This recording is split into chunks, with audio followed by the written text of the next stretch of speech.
So this just happened today. Against my better judgment, at the beginning of the month, I got a Tinder account. I matched with a few guys. One of them was named James. We ended up texting each other, and he seemed pretty chill and really into me. He's a decent looking guy, and we seemed to click. He had apparently been in a previous abusive relationship with a woman, and he was looking to start over.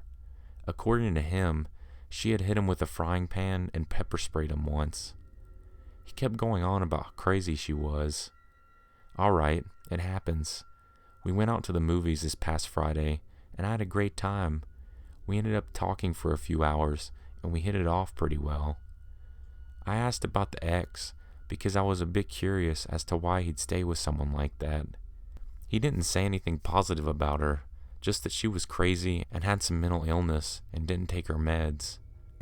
She tried to baby trap him, but she had a miscarriage. He expressed the relief that she didn't end up with a kid. He said that he felt obligated to her. Again, I get that. This morning rolls around, and he tells me that he had hooked up with his ex last night, and that he was going to try to work things out with her. Mildly insulted that I lost out to an abusive chick, but whatever. I tell him it's cool. He then, a few hours later, texted me and said that she was crazy, and he thought that she was changing, but she wasn't, blah blah blah.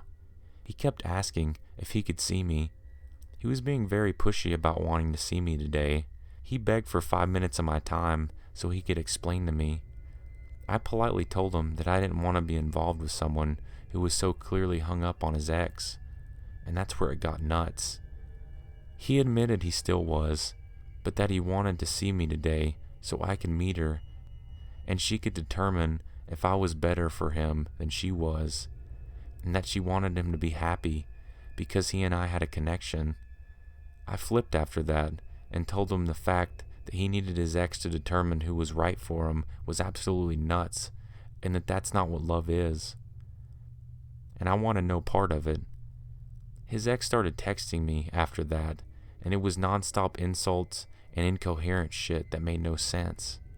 She also dropped the bomb that she was his wife. I told her to fuck off and basically blocked the number. I went on Tinder to message him, where I called him a piece of shit. If he was intelligent, he should leave her and never message me again. He started to harass me, saying that I was miserable because they have beautiful love together and all this crazy shit. He then went on to say, "My wife knows where you work. I hope she doesn't do anything rash." I told him that if it was a threat, I would gladly go to the police. He then said that she's been to jail before and she's not afraid, and that she loves him so much she'd fuck anyone up and risk going to jail for him, that she'd kill my friends if they tried to protect me, and that she's armed and dangerous. I told him goodbye and reported him and deleted my Tinder account. I went to the police tonight, but since it wasn't a direct threat, they can't do much. The cop thinks that James was more or less full of shit and just trying to scare me, since some people love getting off on that. He said I did the right thing by blocking him and reporting him, and then he said that I should just keep my eyes open and be alert for people at my job. The scary thing is, James seemed perfectly normal, but he lied about being married and how he felt towards his wife. He flipped like a switch. His excuse for not being upfront about being married was that they were going to get a divorce. He seemed so docile, and the hatred and aggressive attitude was insane. I honestly have to wonder what might have happened if I would have gone for that 5-minute talk. I'm kind of concerned since they do know where I work, but if either of them tries anything, then the cops can actually nail them.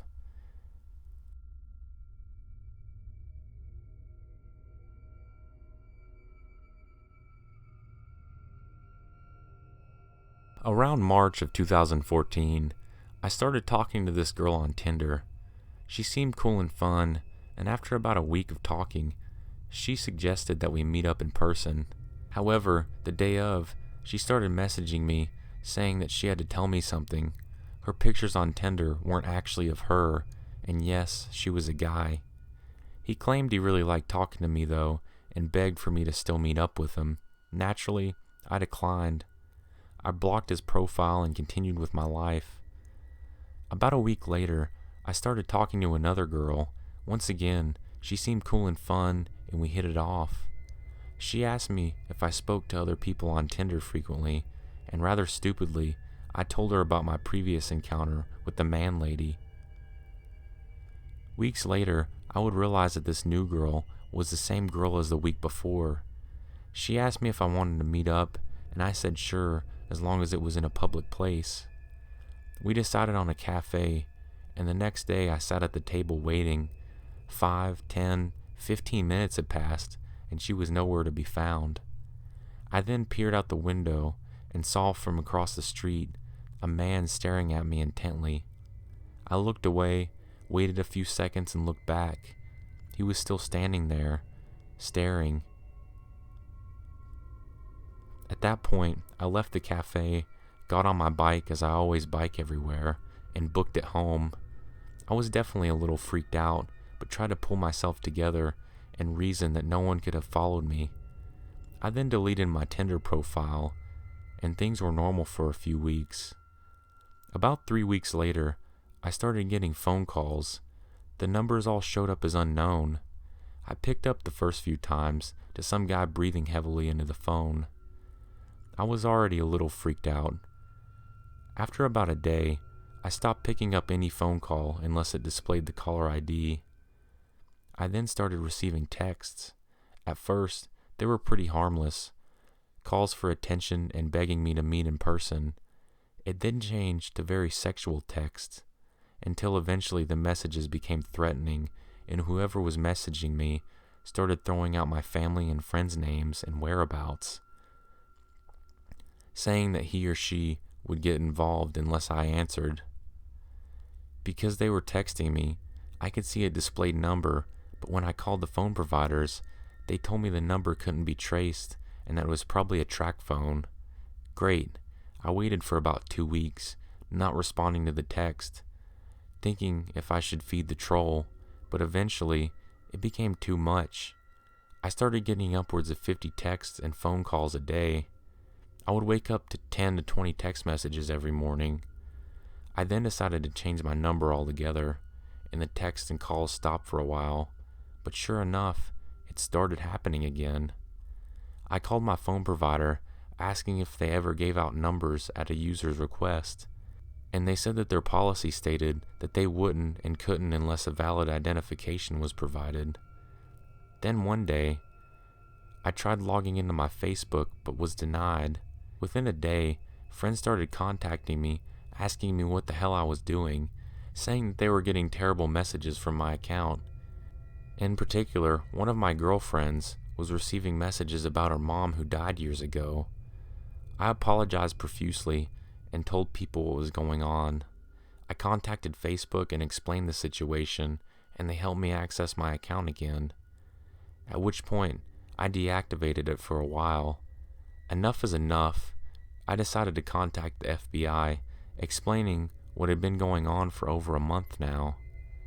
They documented everything, but told me since I, or any of my relatives and friends, were in no immediate danger, that they probably wouldn't be able to do anything. At that point, I felt stuck. I thought about hiring a private investigator or a hacker. I decided against it, however, and just hoped it would fade out if I never answered. I left my Facebook deactivated and ignored my texts and phone calls.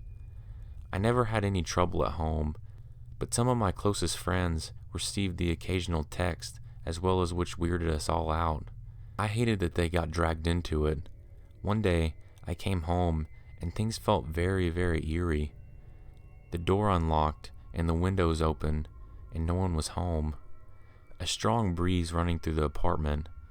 I did a check of the place, and found nothing else weird, so I locked up everything and just waited for my roommates to get home. It's been almost 7 months now, and the calls and texts have stopped more or less. I get the occasional text, but at most one every 2 weeks. At the peak of it, I was receiving almost 100 texts a day. It definitely affected my social and personal life. I became much more weary of the people around me and my surroundings. I felt like I couldn't really focus on anything until this stopped. Work was difficult though, and I tried to maintain my composure at best. Everything was just weird. Life was weird. I've since stopped using all forms of dating apps and websites. Things are getting back to normal, and at this point, I just want to put it all behind me. I'm moving at the end of this year, so it'll be nice to have a fresh start in a new place. I'm not going to sit here and say all dating apps are dangerous and no one should use them, but definitely cover your bases and ask more questions before meeting someone.